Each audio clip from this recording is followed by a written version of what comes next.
माघ कृष्ण अमावस्या यानी मौनी अमावस्या को हिंदू धर्म में बेहद खास माना जाता है। मान्यता है कि मौनी अमावस्या के दिन स्नान और दान से शुभ फलों की प्राप्ति होती है।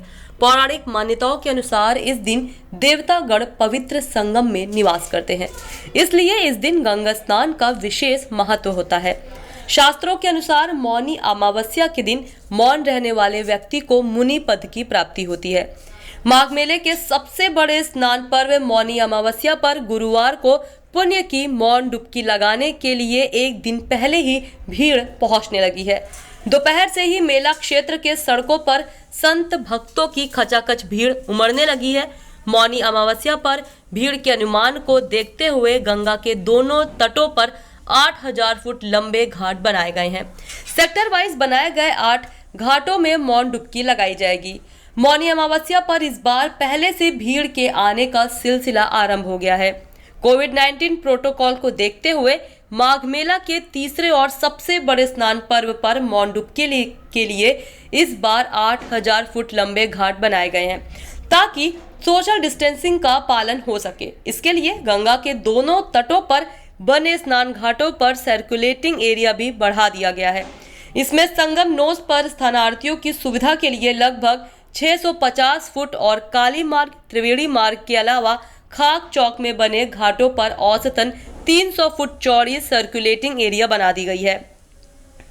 देश के कोने कोने से मौनी अमावस्या पर आने वाले श्रद्धालुओं के अनुमान को देखते हुए हर घाट पर पर्याप्त संख्या में चेंजिंग रूम बनाने के निर्देश दिए गए हैं, ताकि कपड़े बदलने में दिक्कतों का सामना न करना पड़े। डीएम ने तैयारियों की समीक्षा मेले क्षेत्र को पॉलीथीन फ्री जोन बनाने की हिदायत दी है। जिलाधिकारी भानुचंद्र गोस्वामी ने मौनी अमावस्या स्नान पर्व की तैयारियों की समीक्षा की। उन्होंने मेला क्षेत्र को पॉलीथीन फ्री बनाने के लिए अफसरों को हिदायत दी। इस स्नान पर्व पर साफ सफाई के लिए 175 सफाई कर्मियों की टीम लगाई गई है। अतिक्रमण हटाने के साथ ही अवैध दुकानें न लगने देने का भी निर्देश दिया गया है। साथ ही मेला क्षेत्र में फॉगिंग कराने के लिए भी कहा गया है। देखिए, कल मौनी अमावस्या का इस माघ पर्व में तीसरा प्रमुख स्नान है और इसके जो यहाँ पर श्रद्धालु और स्नानार्थी और कल्पवासी हैं, इनका इस स्नान क्षेत्र में स्नान घाटों पर सुगम आवागमन हो और एक हम सुरक्षित उनको स्थान दे सकें, इसके लिए पुलिस के व्यापक बंदोबस्त किए गए हैं। पुलिस की विभिन्न इकाइयाँ, जिसमें नागरिक पुलिस, पीएसी, जल पुलिस, यातायात पुलिस, घुड़सवार पुलिस, अग्निशमन सेवाएं, एटीएस के कमांडोज, बम डिस्पोजल स्क्वाड्स और हमारी जो एंटी सबोटेज टीम्स हैं, ये लगातार मेला क्षेत्र में भ्रमणशील रहकर चप्पे चप्पे पर नज़र रखी हुई हैं। पूरा हमारा माघ मेला क्षेत्र लगभग 120 कैमरों से आच्छादित है, जो कि लगातार यहाँ पर जो भी मूवमेंट हो रहा है उस पर नज़र रखे हुए हैं और प्रतिक्रिया कर रहे हैं। हम लोगों ने एक ये व्यवस्था की है, जो हमारे स्नान घाट हैं इनका विस्तार किया गया है। हर स्नान घाट पे हम लोग डीप वाटर बैरिकेटिंग डाल रखी है और उसके साथ साथ जल पुलिस की ड्यूटियां लगाई गई हैं, जिससे कि किसी प्रकार की आकस्मिकता हो तो हम तत्काल प्रतिक्रिया कर सकें। इसी क्रम में हमारे जो विशेष प्रशिक्षित गोताखोर हैं, कुछ प्राइवेट गोताखोर इंगेज किए गए हैं।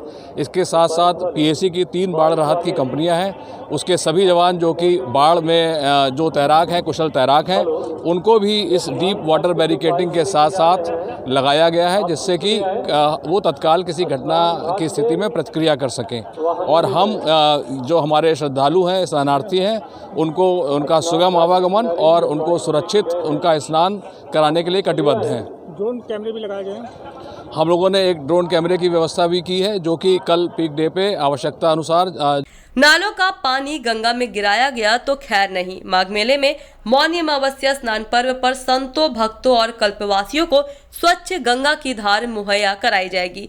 इसके लिए गंगा में एक बूंद भी नालों का गंदा पानी न गिरने देने की हिदायत दी गई है। गंगा प्रदूषण नियंत्रण बोर्ड के अधिकारियों की हिदायत दी गई है कि बिना शोधित किए नालों का